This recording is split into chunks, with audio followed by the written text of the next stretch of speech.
Hello everyone. So this is a file you must be aware of if you have already built this calculator in previous videos.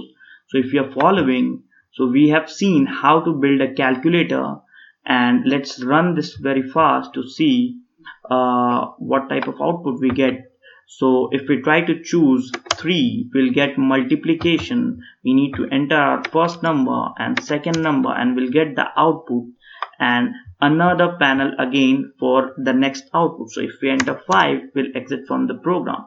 So the working of this calculator is already explained in the project 1 video. So now here we are trying to extend this calculator to add few more new functions. So let's suppose first we want to add to find the factorial of a number. So firstly we need to add it in our panel. So we have 5 options till now. Let's make 6 for exit, and here we will go 5 for factorial.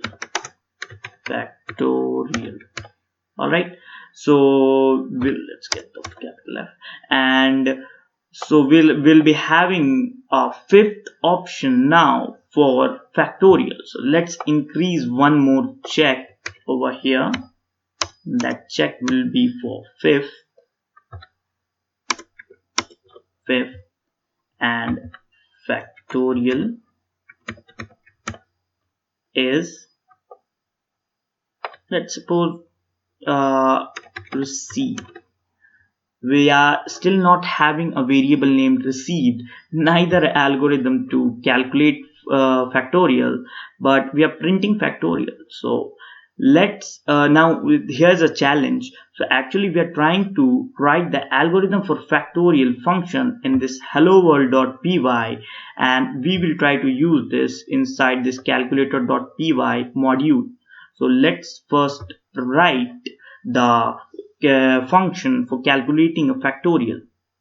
So let's name this factorial, and as we know it will get at least one value of which we will be calculating the factorial. So let's suppose we are having this value n as factorial. For now let's keep it as 5. Let's suppose we wanted to calculate the factorial of 5. So here we will be using recursive method.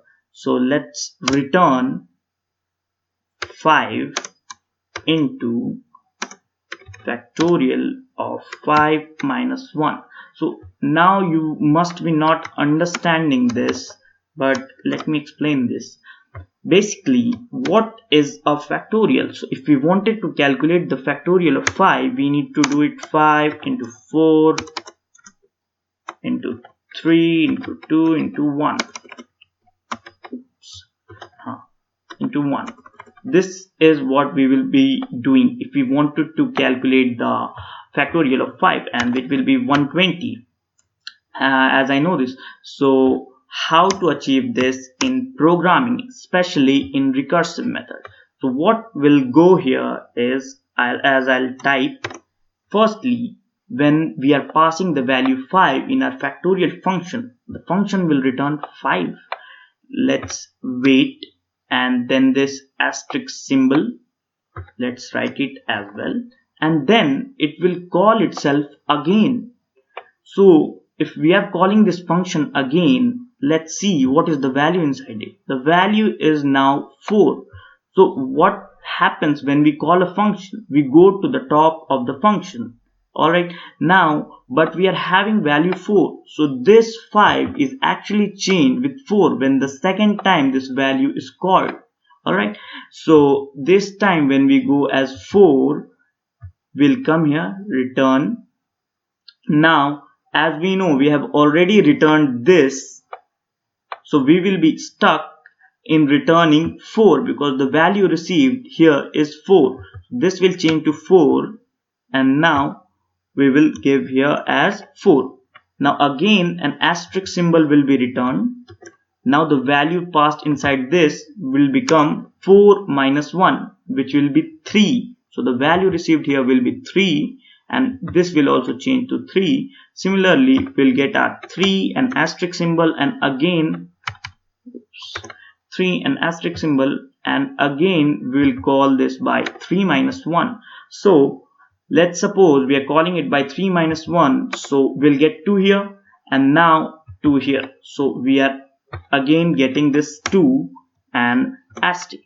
Here is the little bit change. Now when we will be calling it after 2, this value as 2 minus 1, which is 1, and which should be the last value we need.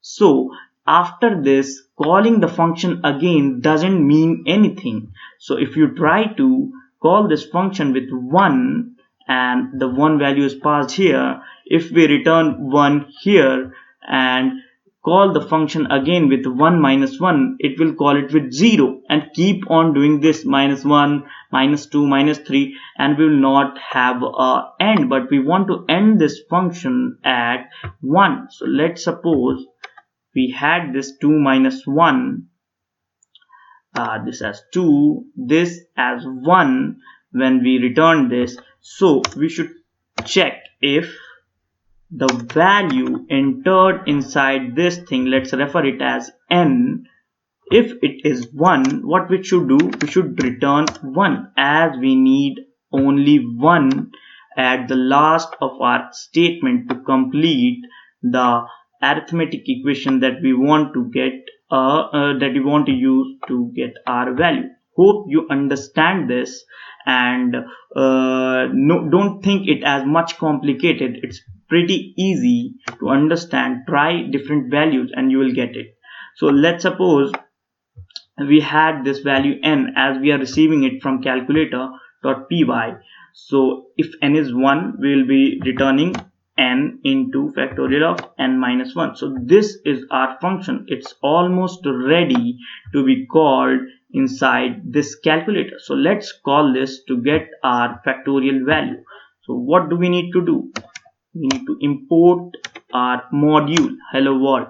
Now we want to receive this, so we have already created a variable, actually not created, we have already called a variable. So let's create this receive. Now we know how to call a function from different module. We can use hello world dot the function name. It's already suggesting me, but I'll show you factorial. Now you can see it has a parameter, and we want this parameter to be input by user. So let's take this and go here. Alright, so whenever the value is 5, we want one value to be entered by user for factorial. So let's suppose Control V value. Let's take this 2 input values, and as we don't need 2 input values for factorial, we'll keep this inside these arithmetic operations, that is addition, subtraction, multiplication and division. But as far as the value the factorial is concerned, we only need one value to pass inside this function to calculate its factorial. So let's run our program now and see if it is working as expected. Now let's try to run the factorial directly. Oh, actually we are not getting this run, this option run. Let's see why we are not. So choice is equals to 5. We actually entered our choice. It's not asking for a number input. Let's see where is the choice. If choice is equals to 5, we are actually breaking. So we know that we have changed our exit to the 6th position. So we need to change this value to 6, so that whenever we enter 6, it will break out of the loop and the program will end. Let's run it again. Now if we try to use 5 for a choice, we need to enter the value to calculate the factorial. Let's enter it, and see the factorial is 120, and if we enter 6 we exit from the program. So it was a good go to try this by your own, try typing the whole code by your own before seeing. But yeah, if you try to understand this recursive function by your own, writing in the notebook, it will be very helpful for you. So try doing that. That's it for this video. Let's meet up in another one.